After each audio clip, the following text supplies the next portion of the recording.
What's the biggest culture shock you ever experienced? Story 1. My parents were the typical strict Asian kind, hard to please and difficult to impress.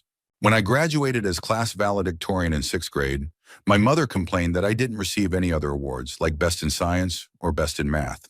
When I dropped in the ranks of top students, I was still in the top 10 though, my father told me that the reason he stopped attending school events was that he was ashamed of me.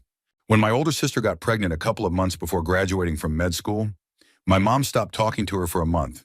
They lived across the hall from each other. Unforgiving of failures. That was the kind of parents we had. When my girlfriend took her licensure exam for accountancy for the first time, she failed. I was with her when she told her parents about it. To this day, I still remember the shock I felt from what happened that day. We were seated in her dorm, me beside my girlfriend and her parents sitting across from us. She struggled to say the words, and when she finally muttered, "I failed," the first thing her father said was, "That's okay." Then my girlfriend started crying, and her parents consoled her, hugging her and offering words of encouragement, assuring her that everything would be all right and that the important thing was to move forward and try again. I just sat there, watching them and feeling envious, thinking this is what parents should be doing for their children.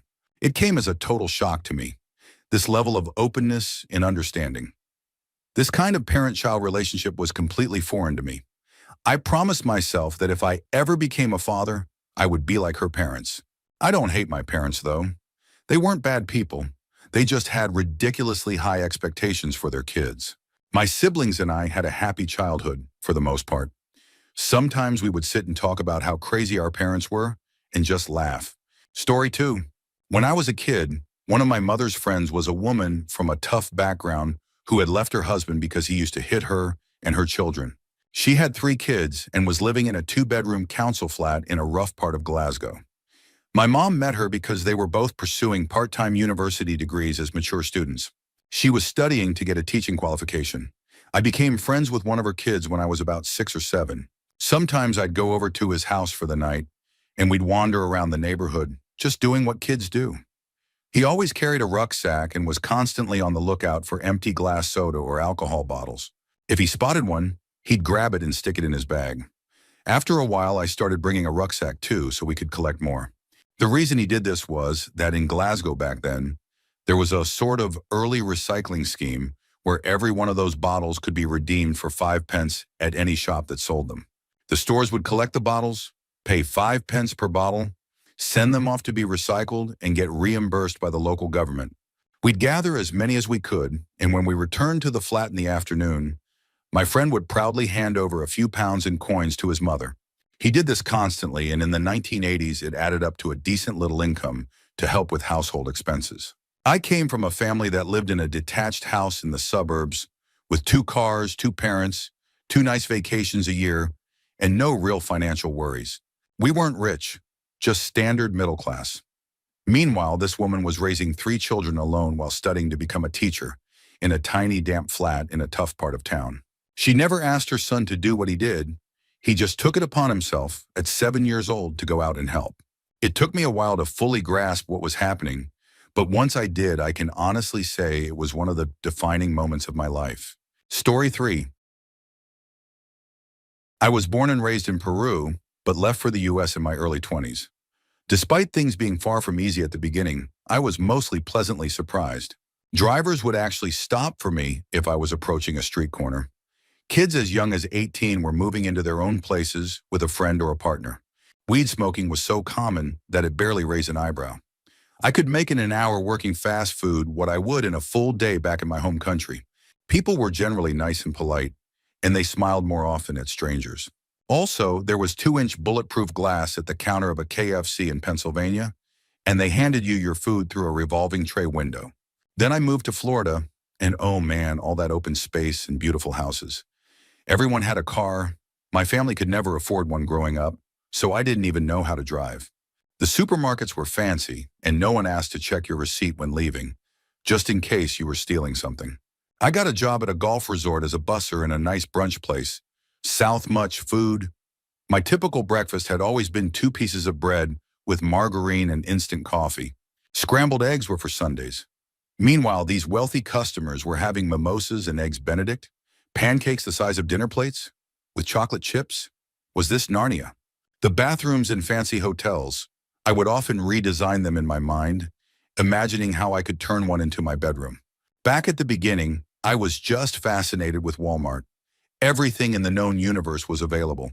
Brands I had considered a luxury back in Lima were actually cheaper in the US. After 12 years, I was recently forced to move back to Peru. Now I'm convinced that drivers are actually trying to kill me. Everything is fenced in, and I can't find a job that would even cover my rent, food, and transportation. No one cleans up after their dogs. That one really bugs me. But the biggest shock of all? How much of a stranger I feel here. Even worse than when I first moved to the US. It sure makes me appreciate my time there a lot more. Story 4. I'm Norwegian, and every time I ask a refugee or immigrant about some non-consequential thing, like where the closest 7-Eleven is, we end up talking about all sorts of things. With a Norwegian person, this would be a nightmare. You and I don't know each other. This isn't right. I have enough friends. But with someone from another country, it's great because I know I probably won't meet them again. They just want to talk. I ended up chatting with a Turkish guy on the same bus almost daily for 3 months, and it became a real highlight of my day. He had moved his family here and was working 2 jobs to support them while also buying properties back home. He was running a sort of B&B business. Anyway, he never asked my name, and I never asked his. It was just something to do on the bus while we were getting somewhere. That's highly unusual for 2 Norwegians. I don't think it's that we're racist or distrustful of others.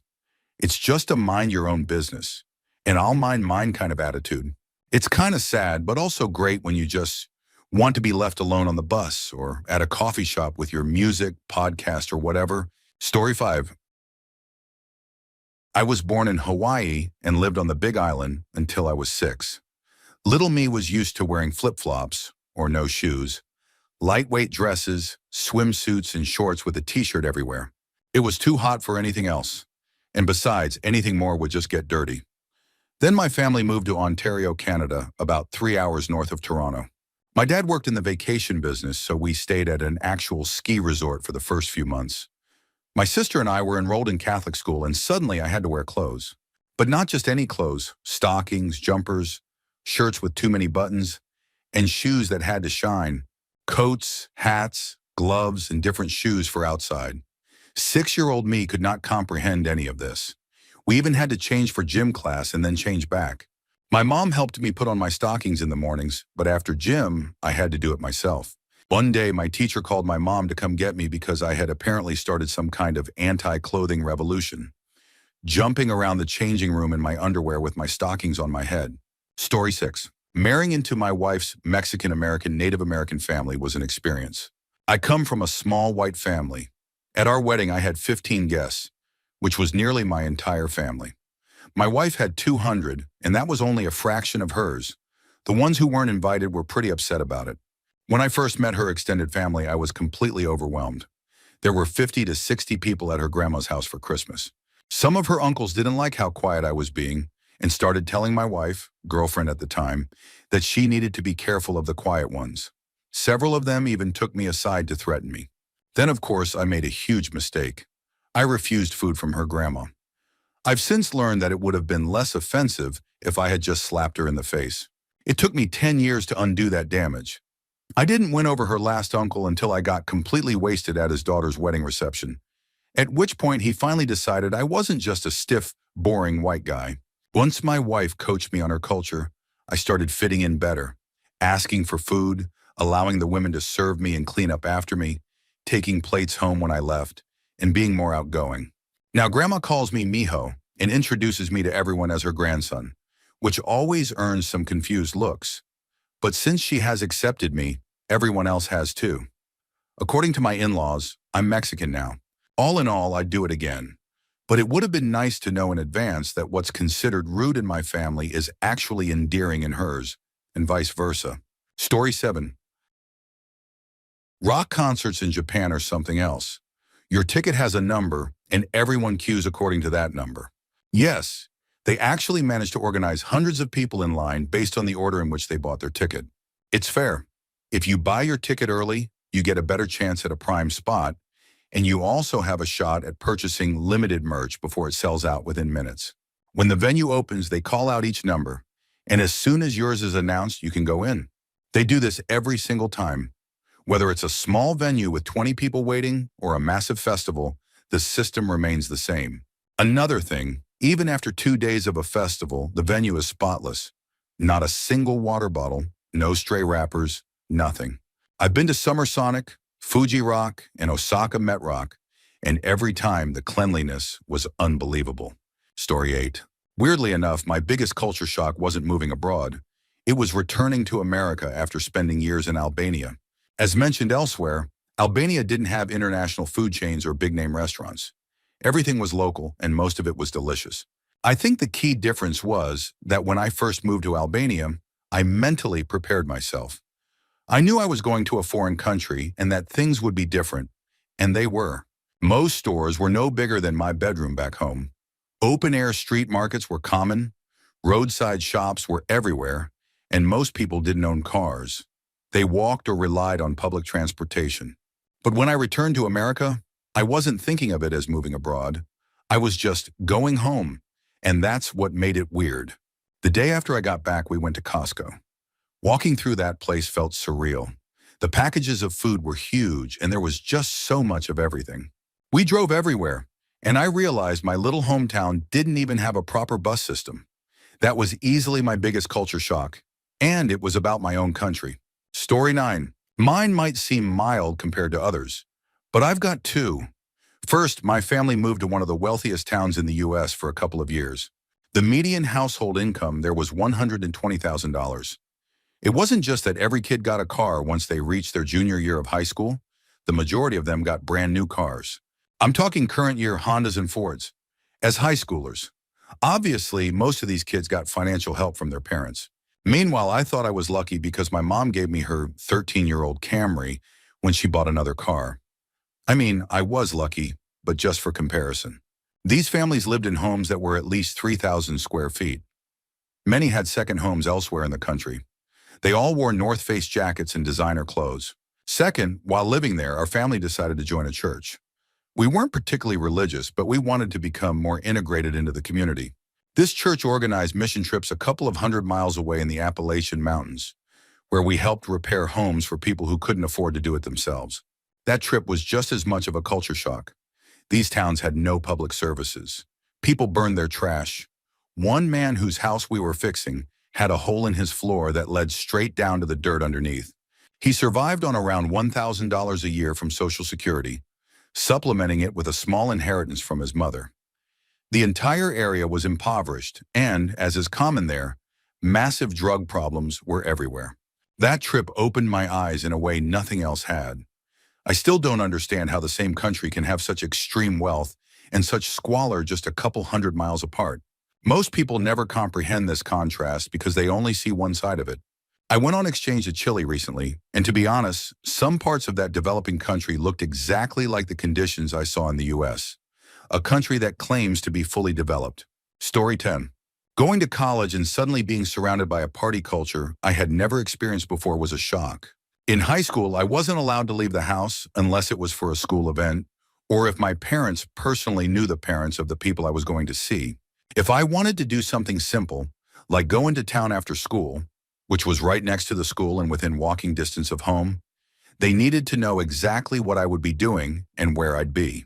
Now imagine throwing this socially inept, tall, skinny kid into a world full of people who had already been living elaborate social lives I couldn't even comprehend.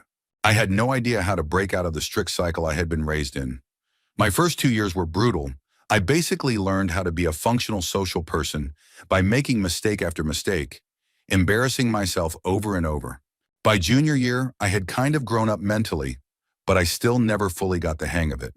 Even now, I struggle to make friends and have no idea how to maintain a social life. Outside of work, I spend most of my time alone. I work out 4 to 5 times a week, but aside from that, I'm just at home, eating, learning to cook, drinking, and gaming. I make decent money, but life is really boring without people.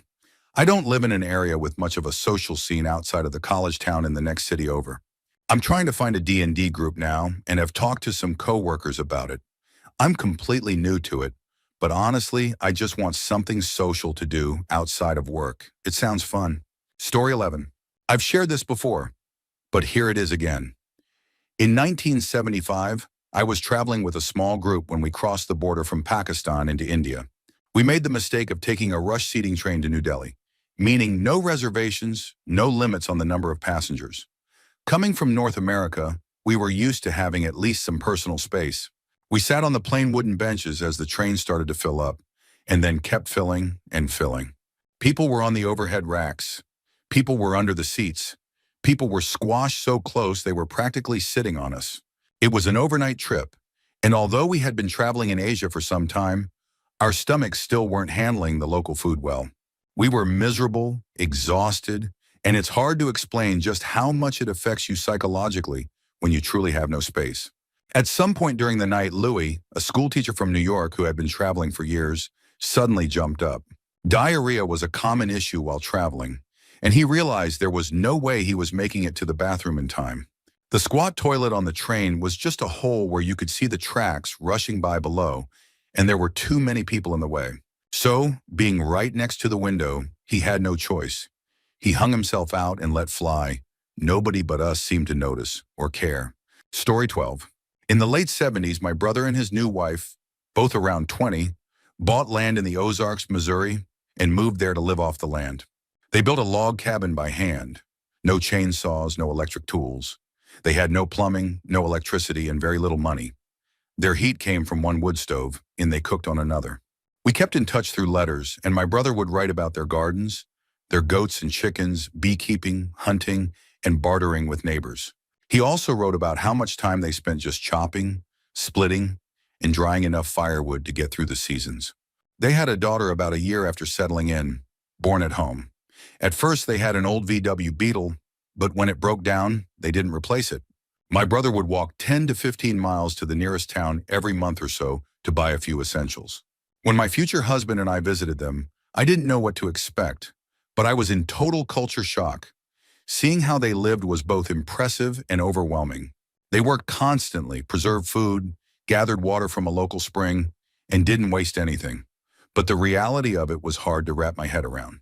We visited in late spring, and every bug imaginable was out. Ticks, chiggers, mosquitoes, you name it. My brother, my sister-in-law, and even their toddler didn't seem fazed by any of it. Meanwhile, we were getting eaten alive. They woke up at sunrise and went to bed at sunset. They had oil lamps and candles, but rarely used them unless absolutely necessary. The sad part? They were close to starving. Both my brother and my sister-in-law were already thin, but by then, they looked like skeletons. Their daughter, though, seemed healthy, happy, and sharp. I remember being amazed by her flawless skin and wondering if growing up in the woods had somehow made her immune to bug bites. And that little girl would play in the freezing cold spring like it was a warm bath. We stayed for about a week and bought them as many groceries and dry goods as we could. My fiancé gave my brother his boots, a coat, and some socks. At some point, my sister-in-law's parents had a well put in for them, so they finally had a water source on their land. Over the years, my brother suffered some pretty serious injuries. Burns, lacerations, even a rattlesnake bite, but never once saw a doctor and somehow pulled through every time. They had 2 more kids and eventually started doing seasonal work to make ends meet. Tree planting, fruit picking, that sort of thing. They homeschooled all their kids, and despite everything, they grew up well-adjusted and intelligent. They lived that way for 12 years before finally divorcing. My sister-in-law stayed on the land for about a year before selling it, and eventually both of them moved back to our hometown. Story 13. I visited China for the first time in 1982, when the country was just beginning to allow foreign tourists. At the time, you pretty much had to go on a guided tour, though a few brave travelers attempted to navigate the country independently. Many areas were still off-limits to foreigners. I had traveled before in Europe and North America, but I had never been anywhere so overwhelmingly different. Not only did I have no common language, but I also couldn't read anything. The only news available was an English-language newspaper for foreigners, filled with stories about heroic tractor drivers or factory workers who miraculously exceeded their annual quotas in a month. Westerners were rare, and we attracted crowds everywhere we went. Blonde me walking next to a black woman nearly caused riots on the streets. People often stopped us and asked us to sing one of the two American songs they knew, Jingle Bells Are Due, A Deer. China was still recovering from the Mao era. His statues and pictures were everywhere. Most people wore Mao jackets and caps, and I saw many elderly women with bound feet. No concessions were made for Western tastes. We ate Chinese food of varying quality, with not a single fork in sight. I got used to hotel pillows stuffed with grain and village toilets with no partitions, just massive holes in the floor for easy cleanup. There were no souvenir shops or tourist traps, but plenty of people secretly selling things they had hidden away during the Cultural Revolution. Old jade, ceramics, jewelry. Chinese customs searched our bags on the way out, looking for these items. There were so many things I had never encountered before. People spitting in the streets, babies wearing split pants and squatting anywhere. As an American, I was also overwhelmed by the sheer history. I remember hearing things like, "Oh, that's modern, Ming Dynasty, and yes, we know that tree is 1,000 years old. We have the records from the day it was planted." That trip taught me an invaluable lesson: to view a culture as different, not wrong. I had to let go of everything I thought I knew about life and simply accept what I was seeing, hearing, smelling, and feeling without judgment, unless it was truly an ethical issue, like infanticide. That ability to see other cultures non-judgmentally has stayed with me ever since. It not only helped me fall in love with travel, but years later, it also landed me an incredible job opportunity when my employer needed someone who could handle a sensitive culture clash situation. I returned to China a year later and found a country already transforming. Mao's influence and the remnants of the Cultural Revolution were rapidly disappearing, and a new tourism industry was taking shape. Story 14. I once visited an abandoned baby hospital in Romania. The nurses, using their own money, would buy bananas, mash them up with cow's milk or water, and feed them to the babies in bottles. The babies lay in cribs, crying, with no one to hold them. One room was filled entirely with infants with disabilities. It felt like walking into a horror movie. One child couldn't lift his head because it was swollen with cerebrospinal fluid. His head was 5 times the normal size. Another child was the size of a newborn, but she was 5 years old. Her limbs were so thin they looked almost amphibian-like, and she had too many fingers and toes. She was strapped to a high chair that rocked back and forth, and she was rocking it so violently, with so much unexpected strength in her tiny body, that I thought she might tip over. At one point, a young teenager entered the room, picked up a baby, and began to breastfeed him. I was told she was only 14 and had already given birth to several children there. She was a red-haired Roma girl, and apparently in her village, red hair was seen as seductive. Because of this, men had been sleeping with her since she was very young. It didn't help that in Romania, there was a widespread belief that drafts from windows cause illness, especially for babies. Every baby room was sealed off with all the windows shut, and the smell inside was unbearable. Story 15. About 10 years ago, I was driving through Mississippi as a British tourist on my way to Memphis. We stopped at a roadside gas station, fast food place. There was another gas station and food place on the other side of the road, and we just assumed it was like the service stations in the UK. You stop at the one on your side of the road. We walked into the fast food place. I can't remember which brand, maybe McDonald's, and immediately the entire room went silent. Every customer turned to look at us. That's when I noticed they were all black. I'm white. At first, I just assumed they were surprised to see someone so pale. I'm Scottish, no tan whatsoever. When we reached the counter, the staff member hesitated before asking, "Are you sure you don't want to eat across the road?" She seemed nervous. Completely clueless, I just smiled and said, "No, we're fine." The moment she heard my accent, her whole demeanor changed. She relaxed, asked where we were from, and chatted with us normally. Then, almost as an afterthought, she made a comment along the lines of, "This area isn't the best. Watch out where you go." That was the moment it really hit me. There were places where my mere presence could make people nervous. I had never experienced that before. Story 16. I worked in a dog grooming salon in an extremely affluent neighborhood for 3 years. The upside? We charged ridiculous prices, and people actually paid them. Most of the dogs were well taken care of, and we rarely had to turn a dog away for severe medical issues like matting, open wounds, or infections. Also, about 99% of the dogs we groomed were spayed or neutered. The downside? The owners. It wasn't unusual to be screamed at by a customer, called names, or berated over the smallest thing. I've had people try to pull the, "Do you know who my husband works for?" card, and the golden doodles. South many. Golden doodles. Every single day. Eventually, I transferred to a salon closer to my house, in a low to middle class area. The difference was staggering. The dogs, not as well taken care of. I've had to turn away dogs that were so neglected it wasn't even safe to groom them. I've seen dogs with open wounds, extreme matting, and teeth literally falling out from decay. And about 99% of them weren't spayed or neutered. Many of them were bred at every opportunity. But the owners, way better. This salon easily does twice the business, and for the most part, the customers are nice. If you have to shave their dog down, they don't freak out. Most of them just say, "Hey, you're the professional," and they actually tip. Plus, we have very few golden doodles. I think the difference is that a lot of my current customers have worked minimum wage jobs or relied on tips before, so they get it. They're also incredibly loyal. If you groom their dog once, they'll stick with you forever. Story 17. I'm American and lived in Rio de Janeiro for about 4 years. A month or so after moving there, I met a guy who invited me as his date to his friend's daughter's birthday party. It was about 100 degrees Fahrenheit that day, and humid. The apartment was dimly lit with colored lights, kind of like a nightclub. Chairs lined the perimeter of the room, where older adults, family, and friends were seated. The hosts were thrilled to have a foreigner, me, there, and kept bringing me things to try. One of the things I was served was a hot cup of split pea soup on a sweltering night. It was good, but I was definitely eating it just to be polite. Then, the Brazilian funk music started. The birthday girl was wearing a tiny tube top and shorts that barely covered her. She and her similarly dressed friends were in the middle of the room, dancing in that signature Brazilian funk style. Basically twerking, but way more explicit. It was really Sewell. Older men sat watching, and it made me uncomfortable. Then the girl's mom stepped in. I thought, oh, thank goodness she's going to stop this. Nope. She hiked up her tight dress and joined in. It was a full-on, let me show you how it's done moment. I'm not a prude, but that was seriously uncomfortable to witness.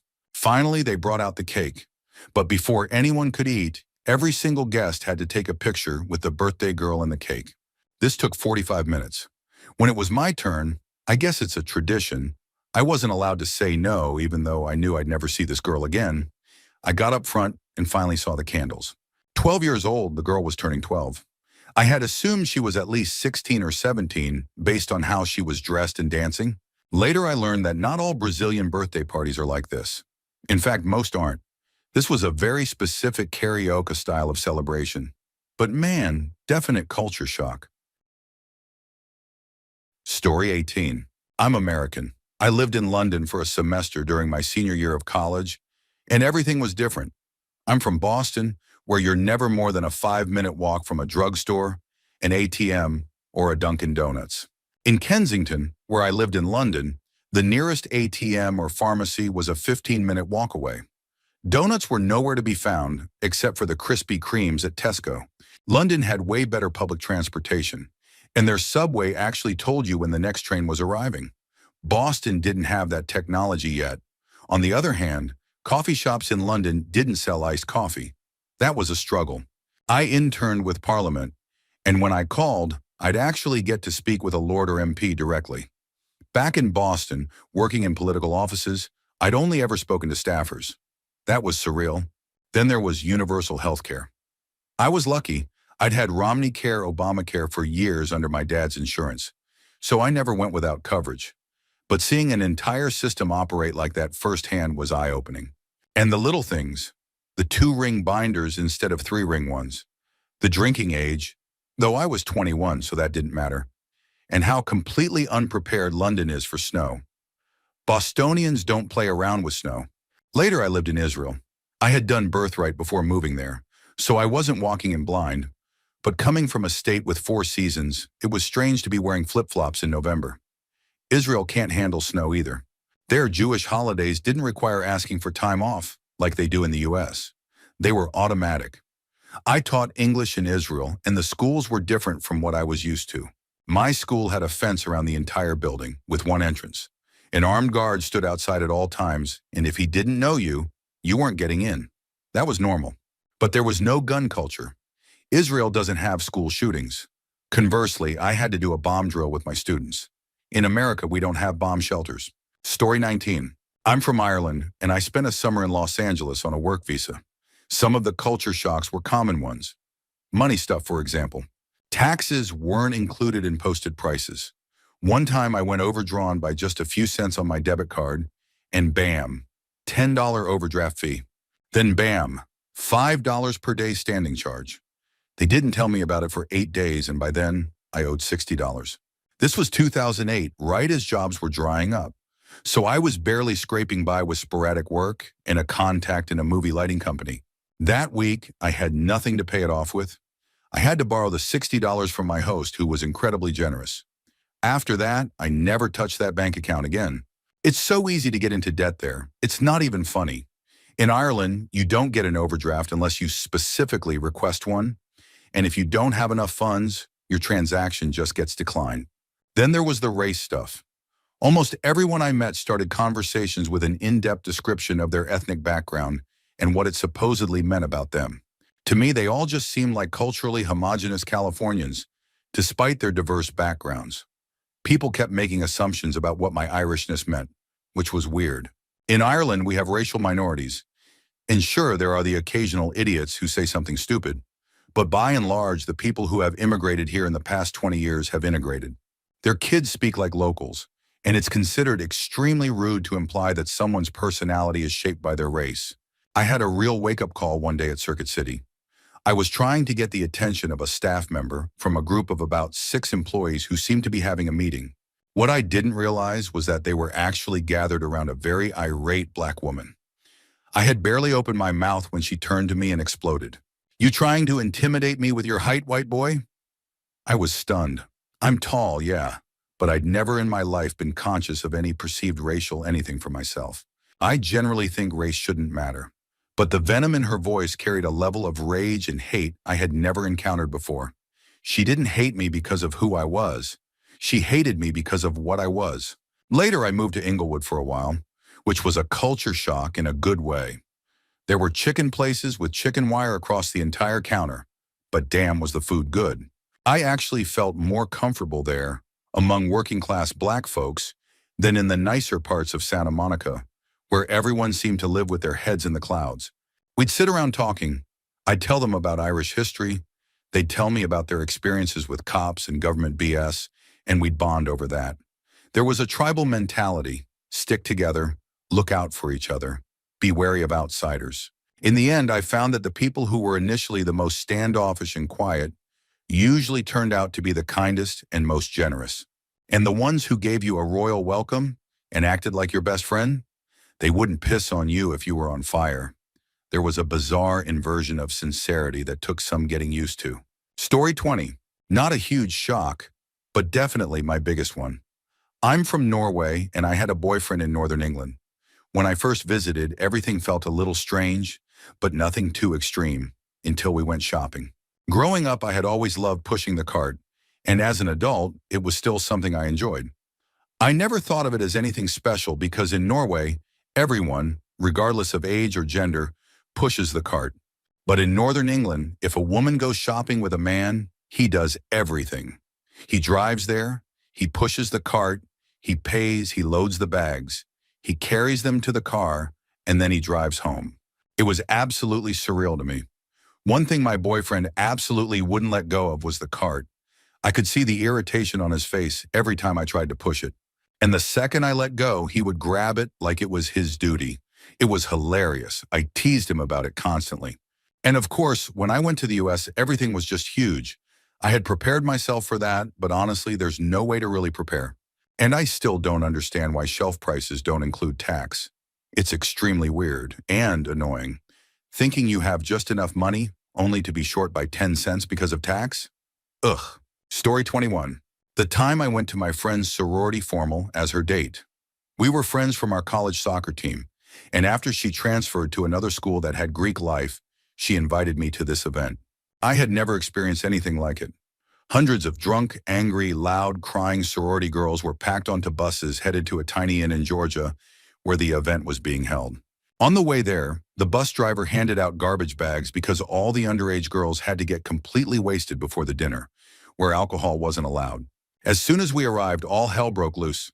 Girls were screaming at each other. Someone got punched.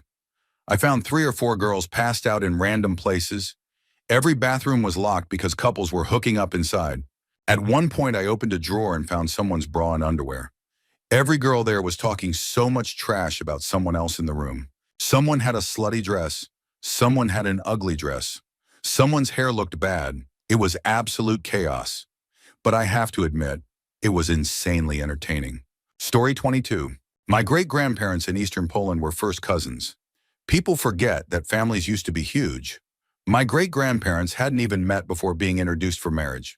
My great-grandmother was the youngest of 12 siblings, 2 of whom had died as children. My great-grandfather was the 3rd child of 9. Their fathers were brothers. One was the 3rd child in his family. The other was the 9th child of 10 who survived to adulthood. If you do the math, that means there were at least 70 cousins. But considering people were having 8 or more kids, it was probably closer to 100. They met through traditional Jewish matchmaking. They married as first cousins, not because they wanted to, but because that's where the families found eligible men and women. My great-grandfather was dirt poor but smart, and my great-grandmother's parents wanted a scholar in the family. In conservative cultures, you don't just randomly date someone you meet at a bar. Your family introduces you to someone they know, usually within the same large network of relatives or close family friends. Sometimes families would arrange marriages to keep wealth within the family or to support a struggling relative. It was seen as a way to protect their own. When birth rates declined and urbanization took over, these traditions started dying out. The same thing happened in many Pakistani communities. Smaller families, increased travel, and more exposure to different people meant fewer marriages between close relatives. But for centuries in small, tight-knit communities, it was almost impossible not to marry a second or third cousin.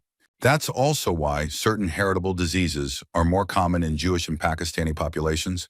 When the dating pool is limited, genetics come into play. Story 23. I went to Japan for 3 weeks last summer to visit some friends. I've lived in the US my entire life, and while I've traveled a decent amount, Japan really shook things up for me. But the true culture shock didn't happen when I got there. It happened when I came home. Japan is clean, quiet, and efficient. People are competent. They take their jobs seriously. Everything runs like clockwork. For 3 weeks, I ate fresh, delicious, healthy food. I was surrounded by fit, well-dressed, well-mannered people. Trains were on time, streets were spotless, and people were courteous. Then I landed at JFK. I took the train to Penn Station, and it was like stepping into a different world. The entire place was filthy.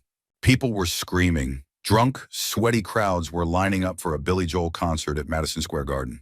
I went to get a bagel, and the woman at the counter got my order wrong and then gave me the incorrect amount of change. The train back to Philly looked like it hadn't been cleaned since the 80s. I missed everything about Japan. The perfect punctuality of JR trains, the calm and quiet in public spaces, even the polite motherly voice on the intercom announcing stops. Instead, I was getting barked at by a miserable, sleep-deprived Philadelphian. Japan obviously has its own issues, deep, serious ones, but they take the human collaboration project seriously. The trip destabilized me. It made me really reflect on the pros and cons of individualism versus collectivism. And honestly, I still don't know which is better. Story 24. I have a Muslim friend, and since I live in a small town in the south of Ireland, I hadn't really come across many Muslims before. What surprised me the most was how literal they take their religion and how the women in the family are treated, not in a violent or abusive way, but almost as secondary. In an argument or disagreement, the women's opinions were often dismissed very quickly. Anytime I try to have a logical debate with my friend, it usually gets heated because he struggles when logic conflicts with his religious beliefs. It's like an immovable wall. There's no room for questioning or doubt. That said, they're lovely people. Their hospitality is incredible. They'd feed you, clothe you, and give you a place to sleep without a second thought. But the fact that they follow their religion so wholeheartedly and without question honestly unsettles me a little. Not because of their religion specifically, but because anyone blindly following anything is concerning. We've seen it here in Ireland too. People unquestioningly supporting the Catholic Church as it took children from single mothers and sold them to foreign or wealthy families. And often the victims' own families helped, just to be seen as good Catholics. That's what scares me, the power of blind faith. Story 25. I went to a summer camp at Liberty University, and every day we had a 5-hour shift. Most days this just meant playing outside with water balloons or running simple activities. But one day my group got assigned to outreach. So my friends and I pile into a van, heading to what we were told was a daycare. I assumed it would be pretty far away, maybe a 45-minute drive or so. But 11 minutes later, we're in a rough-looking neighborhood, pulling up to a small building. We grab the crates of food we brought, just oranges, sandwiches, simple stuff, and head inside. Skip forward to lunchtime. We go upstairs where the older kids, K through 4th grade, are, set up the food, and start handing things out. And that's when it hit me. I watched 24 kids eat an orange for the first time. It was shocking to see that kind of hardship just 10 minutes away from a massive college campus. Story 26. I was born in sunny California, but my first real memories are of moving to Riyadh, Saudi Arabia. I was about preschool age when we went because my dad worked in construction. I spent the next 5 years living on an American Western compound and attending an international school, both completely surrounded by 10-foot walls. Our school buses weren't regular buses. They were charter buses with darkened windows and adult monitors. My mother, like all women and girls over 12, wasn't allowed off the compound alone and had to wear an abaya whenever she went out, though inside the compound was more relaxed. Any pork or shellfish that was smuggled in was a rare treat. Western pop culture was limited. Weekends were Thursday, Friday, but English cartoons still aired on Saturday mornings, so my mom had to tape them for us. My classmates were from all over: North America, Europe, the Middle East, India. Many of my friends lived on the same compound, just a short, safe bike ride away. By the time we moved back to the U.S. when I was deep into elementary school, that was the only life I knew. That side of Riyadh was my normal. Everything I understood about American life was from books, Judy Blume, The Babysitter's Club, so I was actually excited for things like yellow school buses, spitballs, and bullies. Then I landed in rural Colorado. The biggest culture shock of my life hit me at 9 years old. I went from a close-knit, international, metropolitan environment to living on the side of a mountain, 20 to 30 minutes from the nearest small town, 8 hours from the nearest city. Yellow school buses, boring, bullies, didn't exist like the book said. Friendships, completely different. At my school in Saudi, people were always moving in and out, so everyone was open and welcoming. Here, hard cliques had already formed, some from birth. I had gone from biking to my friends' houses daily to outings that required my parents to drive me down a long dirt road off the mountain, something they did not want to do, especially in the snow. I had been a very social kid, but suddenly I was kind of a loner. Instead of making friends, I sat back and observed, comparing everything to the books I'd read. And most of all, the schoolyard was monochrome. Story 27.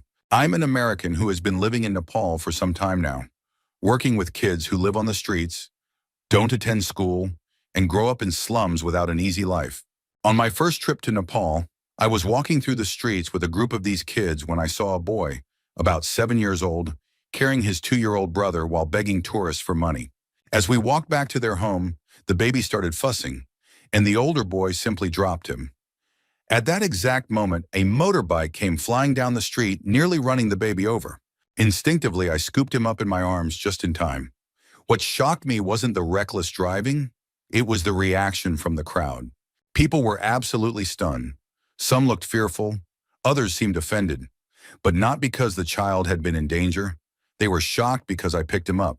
That was the first time I truly understood the depth of Nepal's class and caste disparity. I have to say, Nepali people are some of the most loving and kind-hearted individuals I've ever met. But moments like this continue to shake my understanding of how this country operates. Story 28. I think my biggest culture shock happened when I went to see Black Panther on opening night. My partner and I were one of only 3 white couples in the entire theater. It was bizarre being in such a stark racial minority, especially in a movie that had such a strong message about race.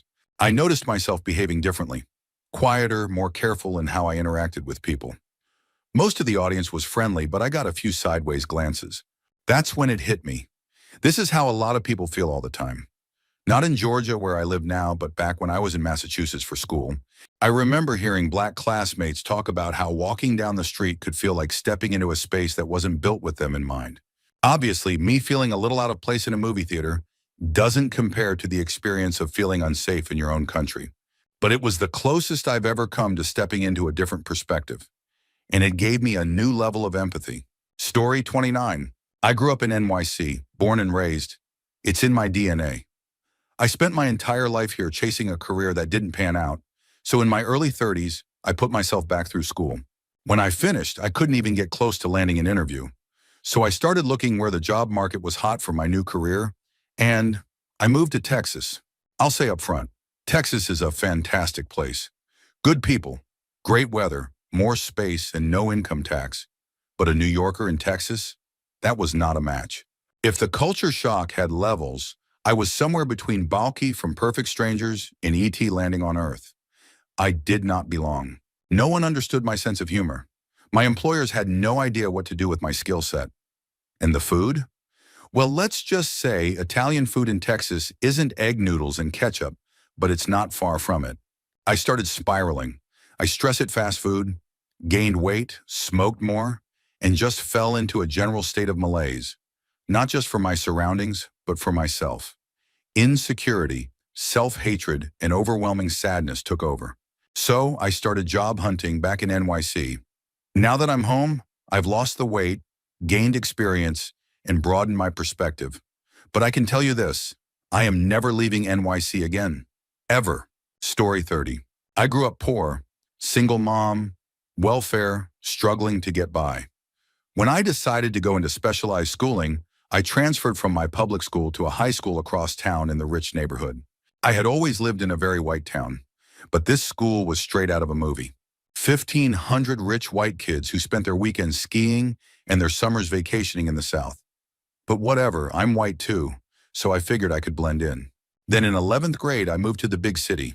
No high school would accept me until I found one way out in the boonies. It took me an hour by transit to get there. And when I finally did, it was a gang school. Instead of 1,500 white kids, there were 50. I had never been exposed to other cultures before. For the first 2 weeks, all I could think was, I'm going to say the wrong thing, I'm going to get stabbed, and I'll deserve it. The school had a lot of Tamils, Ethiopians, and Punjabis, and I struggled to learn people's names. They weren't Steve or Karen anymore. And a lot of these kids were first-generation immigrants, carrying their family struggles with them. There were real gang connections. 2 students were investigated for ties to the Tamil Tigers, a known terrorist organization. 1 kid was stabbed in a drug deal. There were gang-related killings and beatings. But as I spent more time there, my perspective completely changed. I started to really understand how important immigration is. A lot of these kids had fled war-torn, broken countries, only to end up in an only slightly better neighborhood. They were marginally safer than where they had come from. It wasn't just about surviving, it was about what comes next. When people immigrate, they need opportunity, not just a different version of the same struggle. That lesson has stuck with me ever since. Story 31. In college, I took this cultural identity class.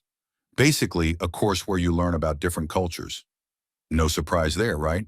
In that class, there were a few Saudi Arabian guys, and over time, we struck up some casual conversations. A couple of weeks passed, filled with small talk and a few herb sessions in our cars after class, and then one day they invited me over to their apartment to smoke and play FIFA. Of course, I figured, why not? A couple of hours passed and I was getting my ass handed to me in FIFA. Then they decided to make dinner and told me to stay and eat with them. I had no plans, so I agreed. Just as the food was about ready, suddenly every Saudi Arabian guy in our small college showed up. Around 10 of them, give or take a couple. Then without hesitation, they started moving all the furniture out of the middle of the apartment and laying down blankets on the floor. At first I thought, okay, makes sense. 12 people aren't going to fit at a table. And then I realized, there is no table. Everyone gathered in a circle, and my friend placed down the mac and cheese. But this wasn't just any mac and cheese. It was served on a huge platter, something like an oversized pizza pan with an extra 7 inches added to it. I thought, this is different. I instinctively got up to grab some silverware. No silverware, no plates. I figured they must have forgotten, so I stood up to grab some for everyone, only to look back and see everyone just diving in with their hands, eating and stuffing their faces.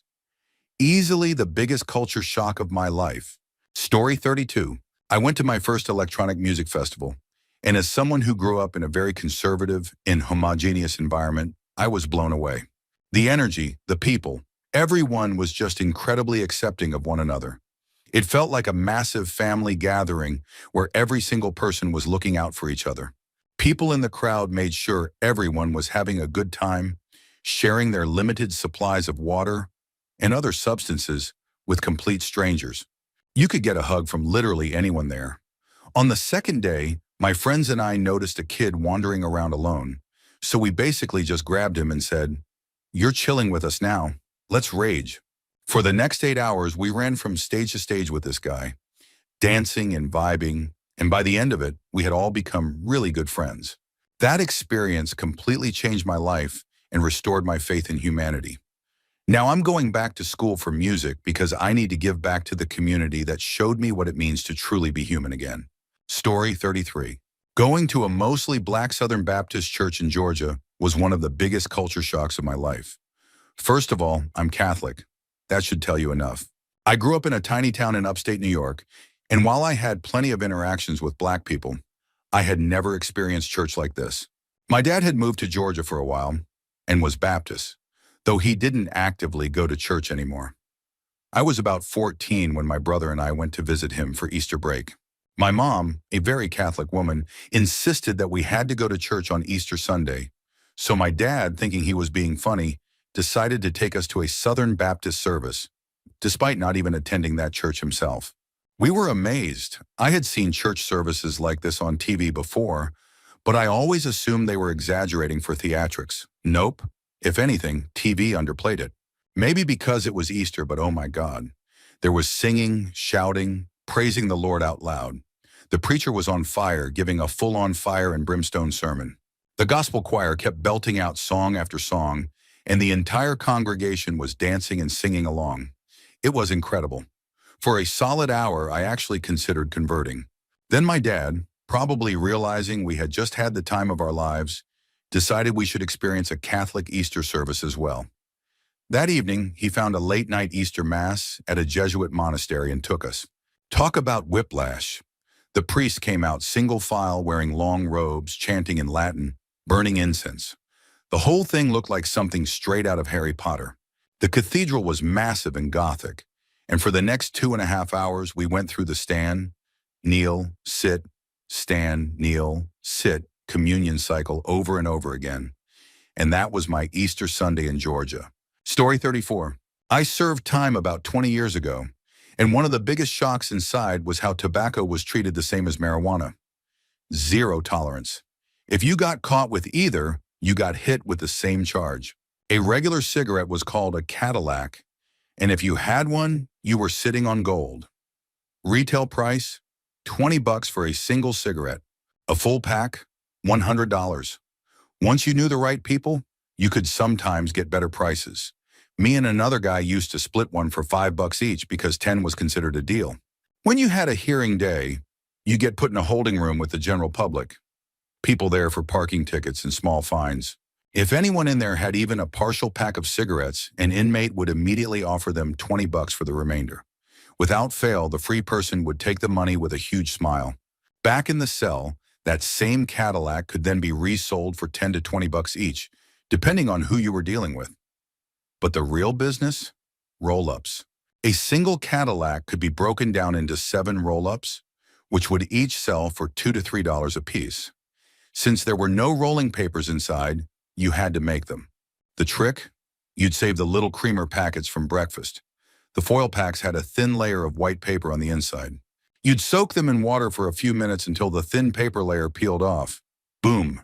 Instant rolling paper. You'd then break the Cadillac into 7 equal parts, roll them up, and profit. Each roll-up was about 2 or 3 good drags before it was done. Lighters were extremely rare. You'd only get one if someone managed to smuggle it in. You can guess how. Most people used a different method to light up. First, you'd get a bit of steel wool, smuggled out of the kitchen by inmates who worked dish duty. You'd pull off a few tiny strands and create two thin, multi-stranded wires. Then you'd take the AA batteries from your radio, place them end down on the stainless steel toilet seat, one inverted. You'd put a tiny shred of toilet paper on one wire's tip. Then by touching the wire ends together with the paper in between, spark. The paper would catch just long enough to light the roll-up, and from there, you'd pass the flame from one person to another. It's crazy to think about, but the economy inside was wild. Tobacco was big business, especially when corrections officers could smuggle in a carton and make a fortune. Story 35. The clean and safe streets of Japan, particularly Tokyo, completely blew my mind. Being born and raised in New York City, I know city life very well.